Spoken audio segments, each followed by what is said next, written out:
इसी बीच एक बड़ी खबर, किस आरटीओ का कितना लक्ष्य और कितना राजस्व। जयपुर आरटीओ द्वितीय रहा रैंकिंग 1 पर और आपको बता दें कि 216.79 करोड़ इसका लक्ष्य था, जिसमें से प्राप्ति जो है वो यहां पर हुई है 254.58 करोड़ रुपए की। जयपुर आरटीओ प्रथम का 1294.54 करोड़ लक्ष्य रहा, जिसमें से 1305.87 करोड़ अर्जित किए गए हैं। तो वहीं इसी तरीके से अजमेर आरटीओ प्रदेश भर में तीसरे रैंक पर रहा है, जिसने 625.09 करोड़ लक्ष्य के विपरीत अर्जित किए 607.51 करोड़ रुपए। भरतपुर आरटीओ जो है वो यहां पर चौथे नंबर पर रहा है, 271.90 करोड़ में अर्जित किए गए 260.22 करोड़ रुपए। बीकानेर आरटीओ की बात की जाए तो बीकानेर आरटीओ ने 548.83 करोड़ में अर्जित किए हैं 514.29 करोड़।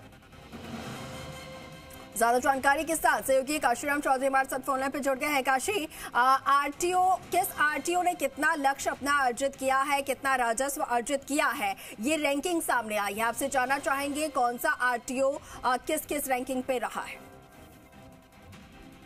जी देखिए अंकुर, आरटीओ की रैंकिंग को अगर हम देखें तो जयपुर के जो दोनों आरटीओ हैं, आरटीओ सेकंड और आरटीओ फर्स्ट, तो वो ही आगे रहे हैं सबसे आगे। और इनमें भी आरटीओ सेकंड जो है उसकी रैंक फर्स्ट रही है, आरटीओ जो सेकंड है उनकी रैंक फर्स्ट है, और जो कि आरटीओ जो फर्स्ट है उनकी रैंक सेकंड रही है। और अजमेर आरटीओ की तीसरी रैंक रही है।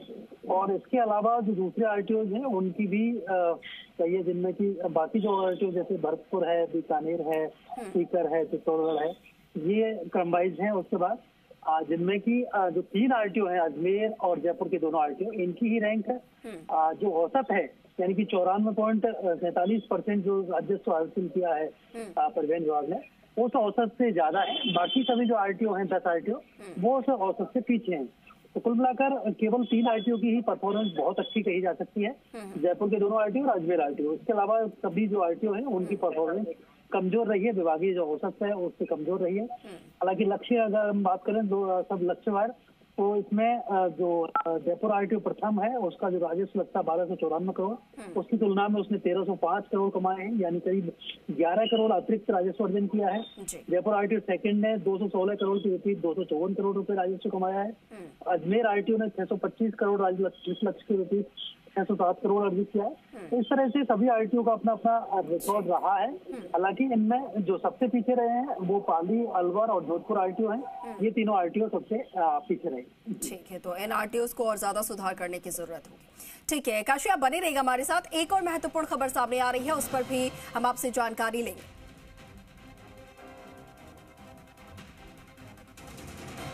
और इसी बीच एक और महत्वपूर्ण खबर जयपुर से, परिवहन विभाग के आरटीओ की रैंक रिपोर्ट जो है वो सामने आई है। चित्तौड़गढ़ आरटीओ का जो यहां पर राजस्व लक्ष्य रहा है वो रहा 499 करोड़ का, और इसमें चित्तौड़गढ़ आरटीओ ने अर्जित किया है 454 करोड़ के करीब। दौसा आरटीओ की बात की जाए तो दौसा आरटीओ का लक्ष्य 228 करोड़ का रहा तकरीबन, और इसने 207 करोड़ के करीब कमाई की है। उदयपुर आरटीओ का जो लक्ष्य था वो था 642 करोड़, और जिसमें कमाई जो हुई है वो हुई है 561 करोड़ के। कोटा आरटीओ ने इसी तरीके से 554 करोड़ का लक्ष्य था और 385 करोड़ बात की जगह 385 करोड़ जो है लक्ष्य अर्जित किए हैं। जोधपुर आरटीओ ने यहाँ पर जो इसका लक्ष्य रखा गया था वो था 769 करोड़, और जिसमें लक्ष्य अर्जित किया है 648 करोड़ के करीब।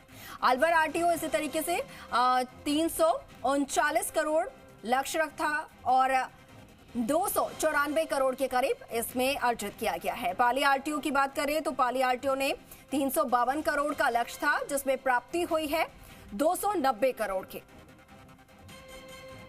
और काशी, ये जो हम दोनों जयपुर के बाद अजमेर जो तीनों रैंकिंग फर्स्ट आई है, उसके बाद अगर हम यहाँ पर कर रहे हैं अलवर की या फिर जोधपुर की, तो इनकी रैंकिंग जहां तक आपने बताई कि इनकी परफॉर्मेंसेस बहुत ज्यादा अच्छी नहीं रही है। अब इनमें किस तरीके से रैंकिंग और परफॉर्मेंस को बढ़ाया जा सकता है, इनके बारे में क्या कुछ जानकारी?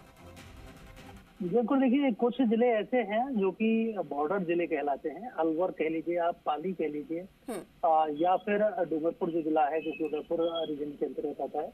इन सब जिलों में अच्छी गुंजाइश रहती है राजस्व की। चित्तौड़गढ़ अच्छा रीजन माना जाता है, लेकिन इसके बावजूद अगर इनमें राजस्व कम रहा है तो वो कहीं ना कहीं चिंताजनक है। और कैसे विभाग इन परफॉर्मेंस को सुधार सकता है, ये विचारणीय बिंदु है। क्योंकि जब चित्तौड़गढ़ या पाली जो है उनमेन चेक पोस्ट भी है, तो हालांकि अभी चेक पोस्ट के तौर पर काम नहीं कर रही है, लेकिन फिर भी वहां पर ओवरलोडिंग से और CF जो है उसके जरिए अच्छा राजस्व मिलने की उम्मीद रहती है। हालांकि OTT राजस्व का जो इम्पोर्टेंट रहता है रेवेन्यू में, वो जयपुर और अजमेर या जोधपुर उदयपुर जैसे बड़े जिलों में रहता है। लेकिन जो बॉर्डर वाले जिले हैं उनमें भी राजस्व की अच्छी गुंजाइश रहती है, और उनमें अगर परिवहन विभाग की टीमें अच्छे तरीके से काम करें तो निश्चित रूप से बेहतर राजस्व जुटाया जा सकता है। तो पाली, अलवर या जोधपुर जो रीजन है या चित्तौड़गढ़ रीजन है, इन सबको इस बारे में भी विचार करना चाहिए और उस रेवेन्यू के मुद्दे पर ध्यान देना चाहिए। जी बिल्कुल। काशी, इनकी परफॉर्मेंसेस जो वीक सामने आई है, इसके कारण क्या बताए गए हैं? क्या आपकी बात हो पाई है RTO के अधिकारियों से या विभाग से? कुछ कारण अगर सामने आए हो? देखिए, अगर हम उनको ओवरऑल परफॉर्मेंस देखेंगे तो परिवहन विभाग की जो परफॉर्मेंस है वो संतुष्टिजनक मानी जा सकती है। 94.43% रेवेन्यू जो है उन्होंने अचीव किया है, और 7100 करोड़ का उनका जो टारगेट था उसके विपरीत उन्होंने 6704 करोड़ रुपए अर्जित किया है। तो ऐसे में ये संतुष्टिजनक तो है, लेकिन कुछ एक RTO की जो परफॉर्मेंस है वो विचारणीय है। तो उन RTO की जो परफॉर्मेंस है उसको सुधारने पर जो ध्यान देना होगा विभाग को। और इस बारे में जब हमारी परिवहन आयुक्त की जो अतिरिक्त मुख्य सचिव हैं श्रेया गुहा, उनके साथ जब बात हो रही थी तब, तो उन्होंने भी ये सब साफ कहा था कि जो रेवेन्यू का लक्ष्य था उसको अर्जित करने के लिए, उसको अचीव करने के लिए बेहतर प्रयास किए गए, लेकिन कहीं ना कहीं किन्हीं मुद्दों पर कमी भी रही है, उसको भी सुधारने का प्रयास करेंगे। ठीक है काशी, बहुत शुक्रिया आपका तमाम जानकारी।